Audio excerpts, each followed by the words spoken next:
Hello, everybody. Welcome back to another edition of the Oklahoma City Sports Network. I'm the Cowboy Crab, and joined once again by Brian. How's it going, Brian? It's going good. It's going good. Glad to be back. Glad to be back. Yeah, of course, this is the first time you are here with me for the Oklahoma City Sports Network in the brand new Oklahoma Stadium. So, just a quick little question for you. What's your thoughts on the new stadium before we get into what happened in our Week 1 matchup? I absolutely love it. I saw a little bit of the trials and tribulations it went through to build this place up, but I will say this looks absolutely magnificent, and to start this beautiful place out with hosting the glorious Victory Bowl. And it was a great Victory Bowl game, Crab. I mean, I know you probably know best. I mean, you were commentating that game, so this place is beautiful. It's simply the best way to put it. It's just stuff that you will not see in today's modern day OFL a lot. All right. Well, we got some decent stuff to talk about. We got our Week 1 home opener to talk about against the rival Mexico City Aztecs, and we got our preview for tonight's Week 2 opener, the first game of Week 2 against the Roblox Warriors on the road, one of our few road games in the year. So let's not waste any more time. Let's get straight into last week's statistics. We'll start with the Aztecs and we'll move on to the Twisters. So for the Aztecs, Slushy Runs went 29 for 45, 623 passing yards, a 64.4 completion percentage, 5 touchdowns, and 2 interceptions for Slushy. And then Wazo, I think that's how to say that name. He went 0 for 1 and had a interception. So passing wise for the Aztecs, I mean, not bad, but 2 interceptions, definitely not what they wanted going into this game. But going into their receiving core, Capit, 5 receptions or 79 receiving yards and a touchdown.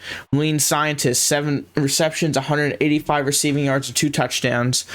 Bring the Man with a reception for 6 yards. Menace with a reception for 26 yards.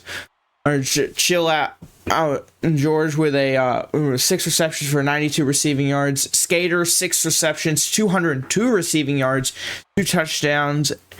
Paroles with a reception for 7 yards, and Bob with 2 receptions for 29 receiving yards. So the Twisters, defense-wise, only letting 2 receivers break over 100 yards, but almost let Lean break 200 receiving yards. Definitely not a good thing Twister-wise for the Week 1 game for the defense. Which if you've been watching this for a while, Crab preaches defense for this team. So everybody's always focused on offense. You got to have you got to have something good on defense, or because offense can't always win. At center, Mawazo, out of his 11 drives, led up a tackle for loss and 3 sacks. We'll get into those when we get to the Twister stats, and then nothing on the defensive side of the ball. So for the Aztecs, it's not really a terrible Week 1 opening, I guess. I mean, they had some guys do some good stuff, but I mean, they're still continuing to search their first win over the Twisters in franchise history. They still do not have one. Yeah,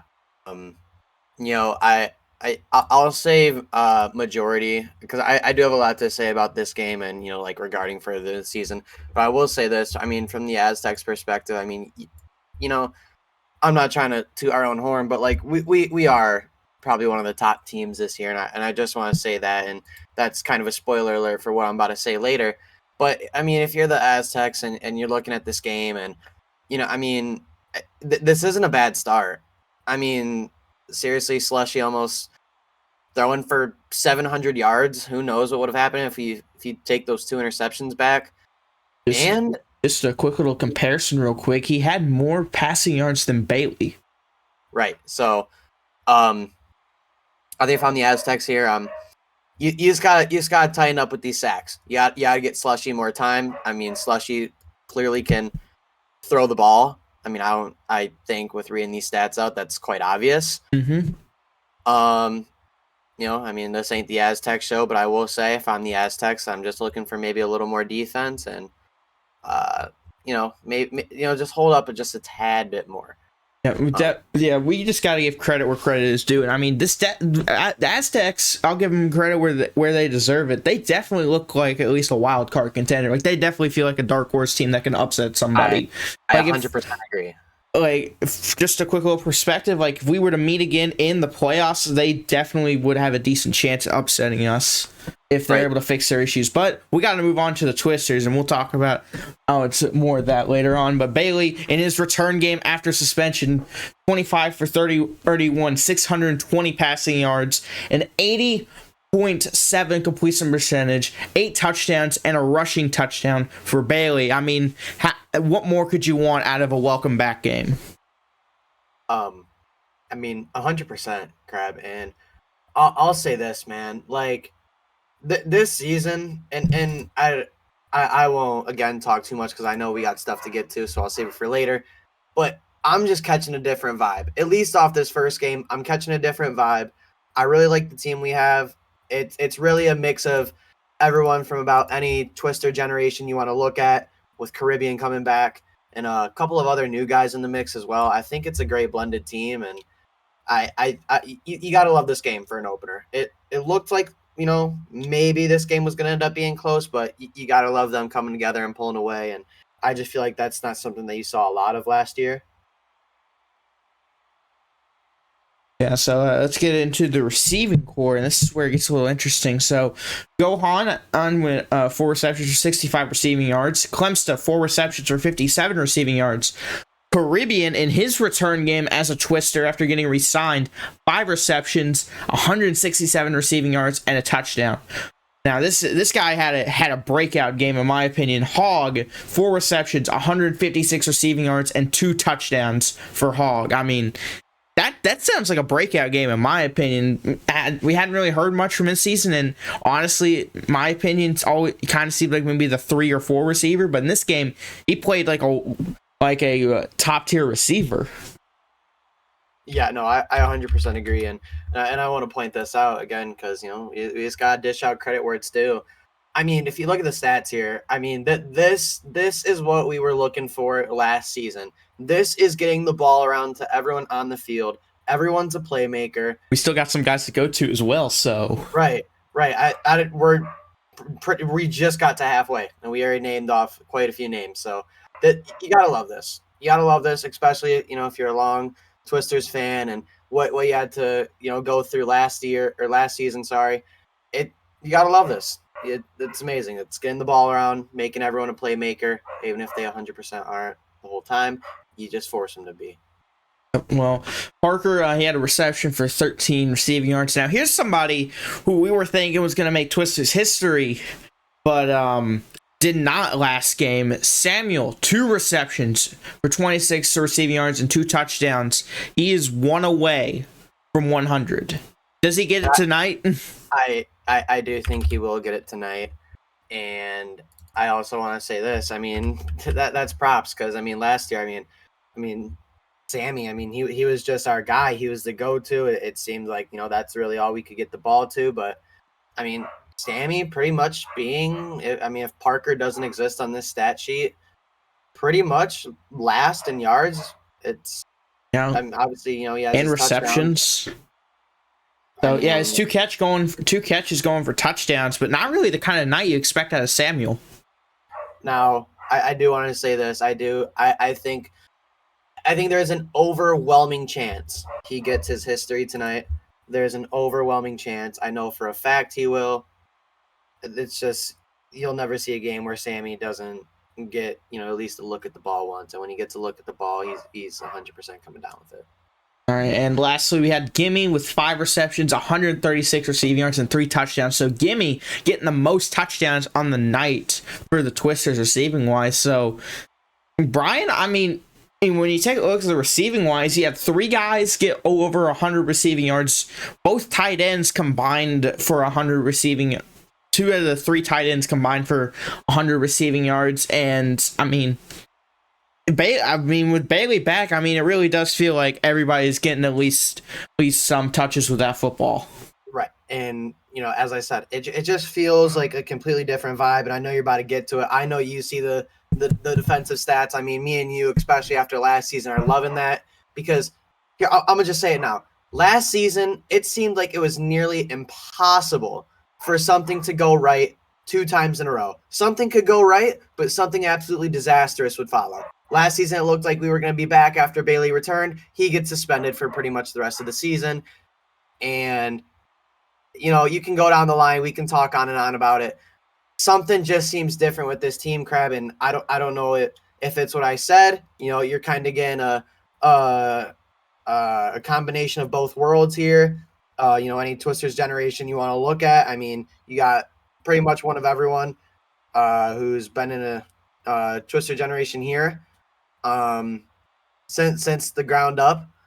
And I don't know if that's former chemistry or I mean some of these, Hog, take it for example. I mean, that's an incredible stat line. That is the stat line you need when Sammy isn't there. So far, I'm going to say it so far because I think we learned after last season, or maybe we didn't because I don't think we had a lot of opportunity to, maybe week 1. When your main guy isn't there, you got to be able to find someone else. And we were just rocking with one last season. But again, force someone to become a playmaker. They see the ball, and we just got those guys this season, at least from this look. All right. Well, I mean, you couldn't say it any better right there, Brian. We got some more stats to go through. So the center-wise, JJ Vick, out of his 9 drives, no tackle for losses let up and no sacks. So JJ Vick having basically the best game you can have as a center. No tackle for losses and no sacks. So good job, JJ Vick, for giving Bailey some protection. 100%. And then this is my bread and butter right now. Defensive stats. You got a lot of names on here. First, Gohan with a sack on the night. Clemsa with a tackle for loss. Bailey with a pick. Gimme with a pick. Samuel, he didn't show up on offense, but man, did he show up on defense. 2 tackle for losses, a sack, and an interception from Bailey on the defensive side of the ball. So maybe where he didn't make up for an offensive game, oh boy, did he show up on defense. And then JJ Vick with a sack on the night. So Twister's defense really showing up for the home opener. I mean, again, you said better. The bread and butter. I know you love this, Crab.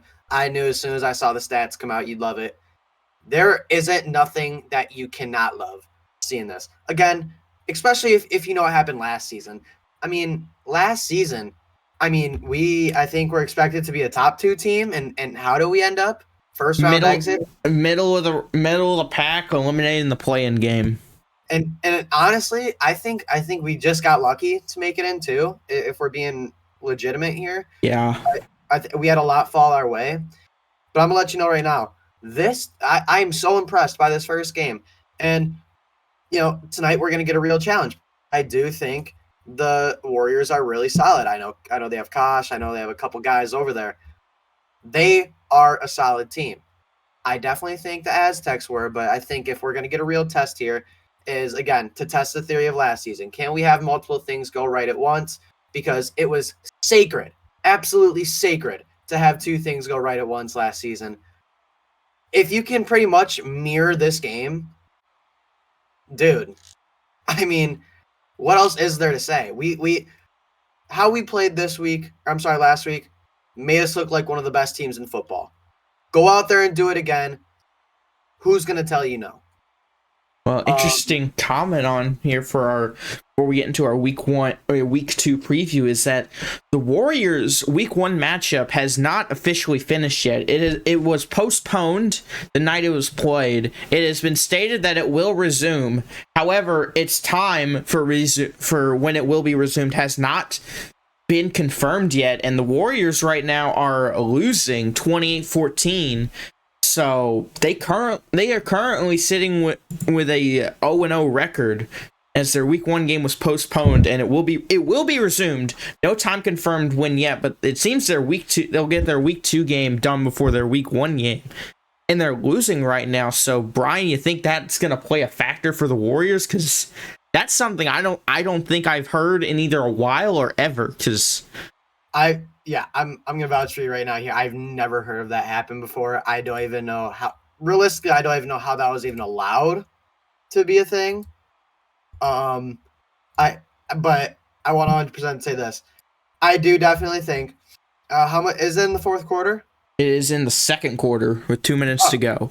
Oh wow, they still have a lot of game left. I Yeah. think I think this. They see how we played last week. They think that we're a pretty serious team.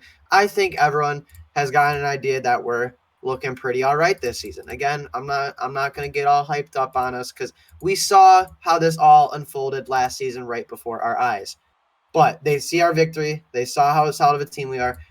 I think, and again, I know this is going to sound weird because, we're broadcasting for the Twisters, but I'm in that locker room and I'm saying, boys, look, I mean, if we win this game, I guess technically 1-0, I'm not really sure.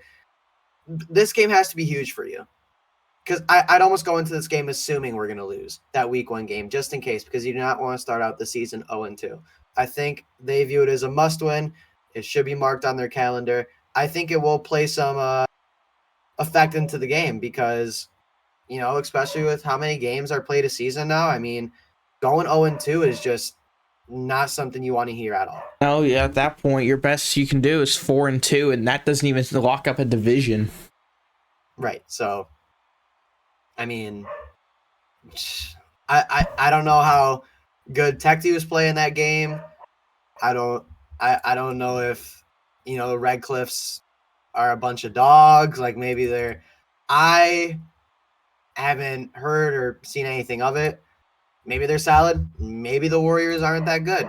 From my look at the roster, I thought they're solid. I still think they're solid.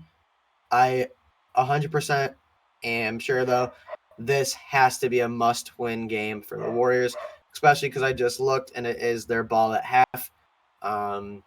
So they're definitely still in that game. I think regardless, it has to have an effect on the game. You want to start off 2-0. Do not want to start off 0-2. So worst case, you want to be 1-1 in case it all goes bad. But I do.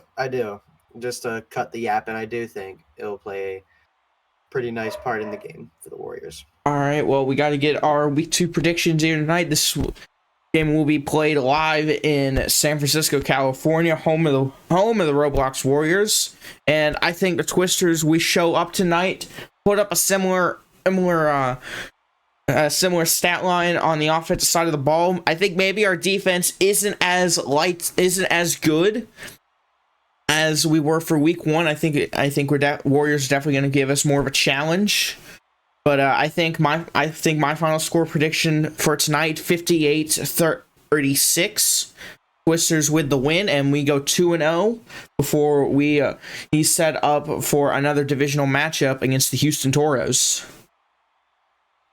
Yeah, I'm definitely gonna follow in your footsteps there. I'm honestly gonna put more faith into this team than I'd honestly like to admit any other day because again, I know how it can go. I'm actually gonna go with more of a blowout here. I mean, I just think you gotta understand the opportunity at hand here. This is your chance to almost like get rid of this dark cloud that formed above our head last season for sure. Maybe the season before that if you want to count that playoff loss because I don't. Yeah, the divisional round loss, which the Jackrabbits. Yeah, I don't even think we were like supposed to lose that game. That isn't my time, 100%. But I will say this: give me. I'm gonna go 60-28 here. I really think this game is gonna signify who the Twisters are this season. And as I said at week 1, the Twisters are back. Period. We're here. We're here to play. We're here to fight. It's what it is. We got nothing to lose at this point because everyone's here. They're gonna put in their half, and funny enough, that's the same amount of points the Twisters put up last week, 60 points, but they let the Aztecs get 35. So I think we're both taking some combination from last week's score and shuffling in our own ways. But yeah. I think we're gonna wrap it up here, Bron. You got anything? You got any closing comments? I do not. I really think they're gonna leave it all out there on the field tonight, but I I got nothing else to say. They're gonna talk their game. All right, well, that's where we'll wrap it up here for you folks. Representing the Oklahoma City Sports Network, I am the Cowboy Crab. It's Brian. Thank God you didn't say your other name. And we were the analysts for the Oklahoma City Sports Network saying so long, everybody.